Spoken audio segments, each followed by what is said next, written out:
Kesempatan emas Indonesia jegal Cina dari Natuna Utara.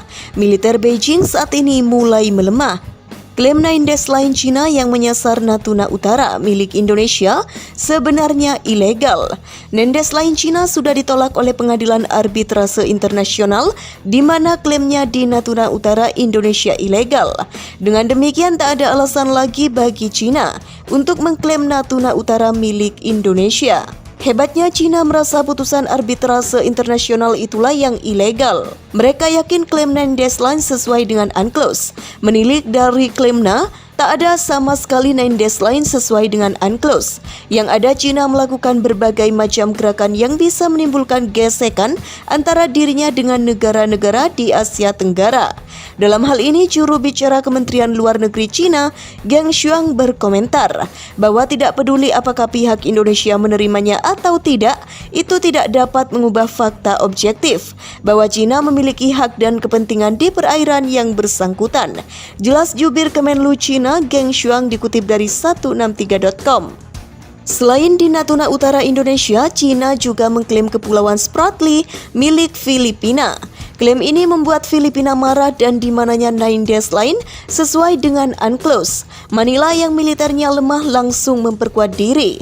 Setidaknya mereka membeli rudal BrahMos sebagai langkah siaga untuk menenggelamkan kapal perang Cina di Spratly. Mereka memasang BrahMos di sepanjang alur laut Pulau Spratly. Filipina menggunakan platform untuk truk untuk memindahkan BrahMos ke sana kemari sehingga membingungkan Cina untuk mendeteksinya.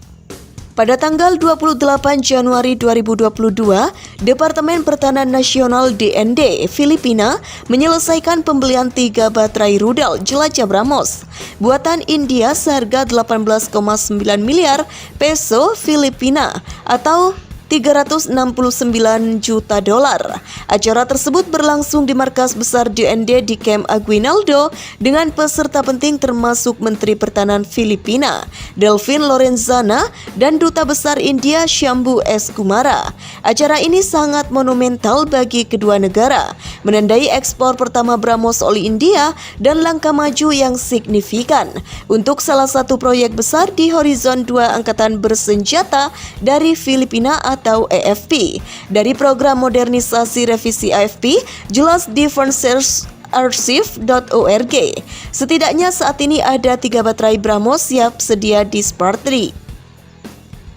Ia bisa sewaktu-waktu diluncurkan untuk menghantam kapal perang Cina. 3 baterai yang diperoleh Angkatan Laut Filipina akan dioperasikan oleh Korps Marinir Filipina. Baterai kemungkinan akan membentuk inti dari resimen pertahanan pesisir yang baru serta strategi pertahanan pesisir kepulauan. BrahMos akan menjadi satu-satunya sistem yang tersedia untuk resimen pertahanan pesisir, ungkap defensearchive.org.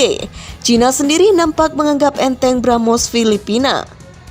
Wajar lantaran bila kapal perangnya kena hantam BrahMos, Cina bisa menghabisi istana kepresidenan Manila dengan rudal hipersonik DF-17. DF-17 menjadi ancaman utama calon lawan Cina saat ini.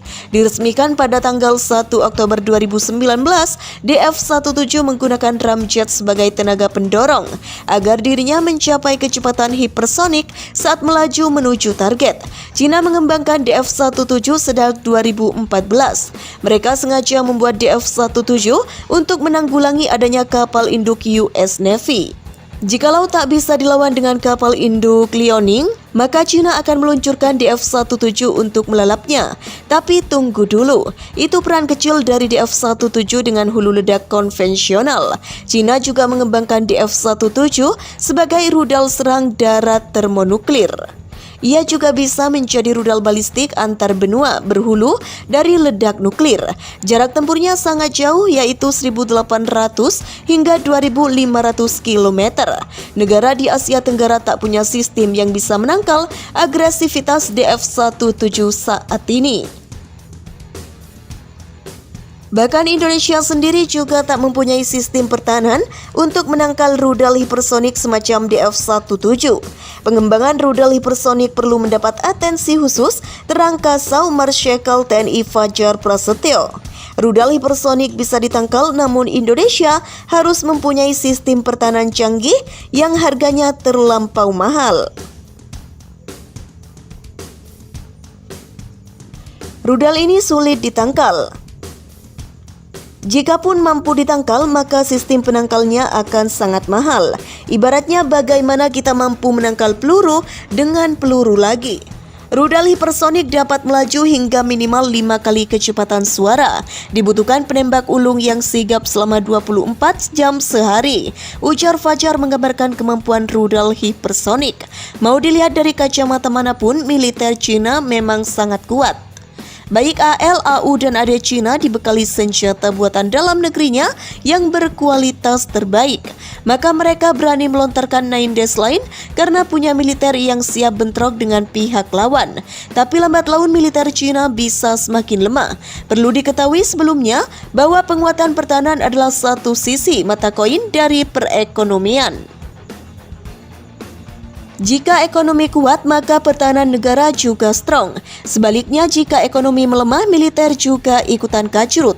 Maka dari itu, Cina saat ini menggalakkan 9 Dash Line untuk memastikan amannya jalur One Belt One Road atau obor untuk menjamin perekonomiannya tetap terjaga di masa depan. Pasalnya, pilar utama perekonomian dari Cina ialah pasar ekspor macam ponsel, peralatan rumah tangga hingga senjata yang berharga terjangkau. Seiring dengan ini, ambisi naga untuk menjadi negara adidaya telah tumbuh. Bangsa ini sudah mendapatkan negara-negara lainnya di orbitnya dengan menggunakan inisiatif sabuk dan jalan multibenua atau obor untuk membawa negara-negara lain mendukungnya. Lapor Eurasian Times. Dan saat ini ekspor Cina mengalami kecenderungan melemah. Kekuatan ekonomi, kekuatan militer, dan pengaruh geopolitik Cina semuanya mengalami pertumbuhan besar-besaran. Pada saat yang sama, Beijing telah mengambil sikap agresif terhadap wilayah seperti Hong Kong, Taiwan, pulau-pulau di Laut Cina Selatan selain negara-negara tetangga. Sementara beberapa orang percaya bahwa kebangkitan raksasa Asia kekuasaan yang berada di balik sikap ini. Pihak lain telah mencatat bahwa sebenarnya sebaliknya negara komunis menjadi agresif karena perlambatan pertumbuhan yang tak terhindarkan.